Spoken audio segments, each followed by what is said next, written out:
What's up, guys? Welcome to Word on the Street. I'm Fennie, also known as that dude on the corner, and today we're going to be doing things a little bit differently. Today I'm going to talk about a subject that is very near and dear to me.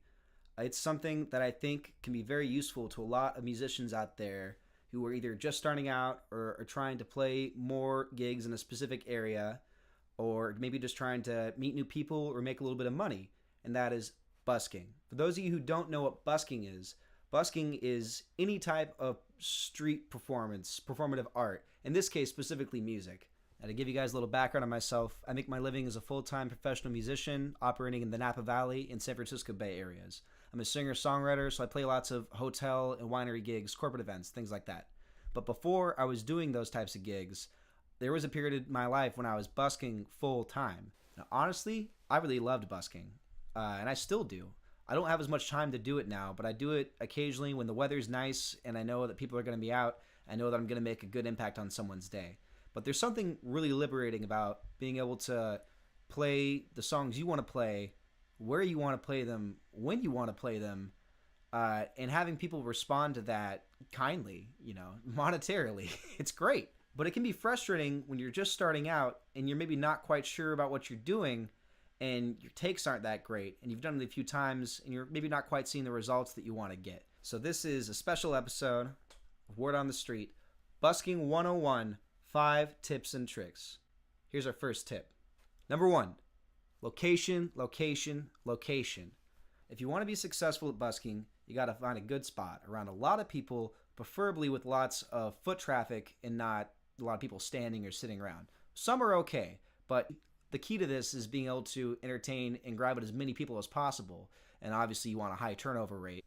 You want to find a place where you can be easily seen and easily heard. So definitely some place that is well lit and, again, well populated. Good places like this are plazas, corners, shopping centers, and farmers markets if they're cool with it, parks, places like that. If you maybe don't live in a place where there's a lot of these places with a lot of people around, maybe it's a small town, I would suggest trying to find the next closest town that's got something like that. Now, when you're playing in a new location, it's important to stand out just enough, not too much. You don't want to bother people. Be keen of your surroundings. If you can look around and you see people seem like maybe you're a little too loud or they're a little annoyed by you, I'd suggest either quieting down or try another place that you think might do better. Maybe they're just not. Obviously, if you feel welcome, you're getting good responses from people, you're getting tips, gifts, engagement from people, and no one's calling the police or complaining, not more than maybe 1 or 2 people, because people are going to be assholes. Let's just face it. Some people are just not nice, and they're not going to be nice to a lot of people they encounter. That doesn't mean that you have to take their opinions for anything, but if a lot of people are being assholes to you, maybe you're in the wrong spot. Number 2, you need a good set list. Or, at least a decent set list. Songs that you can play and feel like you can play well. I recommend you really have at least 30 minutes to an hour's worth of material before you ever go out and try busking. Mostly because if you're in any place where there's anyone hanging around for more than 10 or 20 minutes and you play the same, 3, 4, 5, even 10 songs over and over and over again, people are going to get tired of that really quick. And you're probably going to get people complaining more than you're going to get people really interested in what you're doing. You got to keep your set list diverse. It doesn't necessarily have to be upbeat or downbeat. People. I just say, be true to yourself when you're creating your set list. Play music that you really enjoy playing. Sure, it doesn't hurt to pick some popular songs that people know the words to. People like hearing songs that they know, but if they only listen to songs they know, how are they ever going to listen to new music? People are going to respond to you if you genuinely look like you're enjoying the music you're playing. If you look like you're having fun and you really love what you're doing and your music sounds good coming out of you, they're going to respond well to it. Number 3, you need promo materials when you're going out busking. The first few times I went out busking, I had people asking for cards. And at the time, I was just starting out doing this. I was like, card? Oh, no, I guess you can have my phone number. Doesn't look very professional. Now, I have very nice cards and flyers that have my name and a way people can find me and my music on there. So that's links to your social, your website, where your music's at. Is it on Spotify? Is it on Apple Music? Is it on SoundCloud? A way to find that. An easy way for people to connect with you online and to follow you where you might be performing or putting out music next. Another great way to do that is through a sign, either in your case or near where you're playing. A sign should have your name clearly on it, or your band or artist name, whatever you're trying to put out there. A really good thing to have on there, again, is a link to your social, maybe your Instagram username or a hashtag that maybe you use specifically. Something to avoid putting on a sign when you're busking is asking for money, because that comes off as begging. People don't like beggars. Now, don't get me wrong. Obviously, there are compassionate people out there who are willing to give money to people who are in need. But beggars get a pretty bad rap on the street. People, generally don't like engaging with them. They won't make eye contact with them most of the time. They won't try to acknowledge that they're there. And just, it's sad but true. When you're busking and you're trying to play your music and promote your brand, what it is you're doing and you're passionate about, you don't want to come off like you're desperate.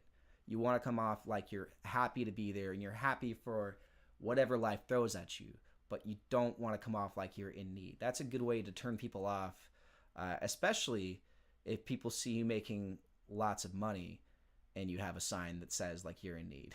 That's a good way to turn people off from you too. So definitely avoid asking for money. Instead, nice thing to put on there is just maybe a message, whatever you want to say, or a question. I know one of my very good friends, he goes by Buskabond on Instagram. His name is Francis Larson. He lives in Arizona, and he's a busker as well as a PhD student. He's studying for his PhD right now. And one of the things he loves doing is, in his case, he has a sign that has his name and his handle on it, and he has a question. It's like a multiple choice, this answer or that answer, like Batman or Superman, or Star Wars or Star Trek, or, I'm a nerd, so those are the two things that came to my mind. But, something like that. It could be related to current events. And then put out 2 separate tip jars or receptacles or even piles in your case for people to put money on. That's a good way to get people engaging with you, right on. Number 4 is confidence. Now, I mentioned this earlier. You should look like you're having fun.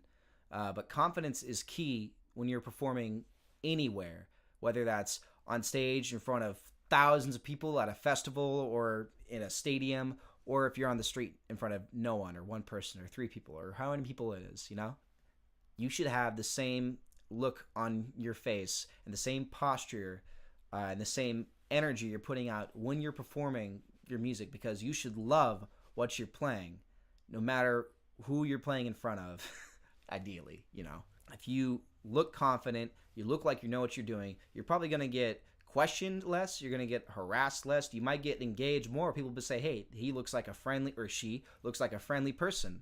I would like to go engage with that person. Throw them $1 or $5 or $20, who knows? That leads me into my final tip, number 5, and that's related. Have fun.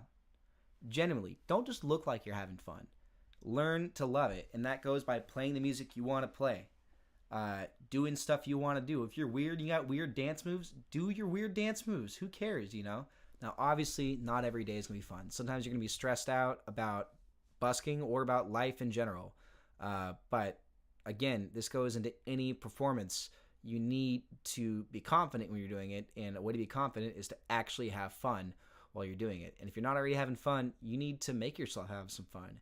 That's maybe put on your favorite music before you start playing, either on a speaker or on headphones. If it's a speaker, just keep it low. You're already a crazy person who's playing music out on the street. Playing your music on a little Bluetooth speaker before you play isn't going to hurt anyone.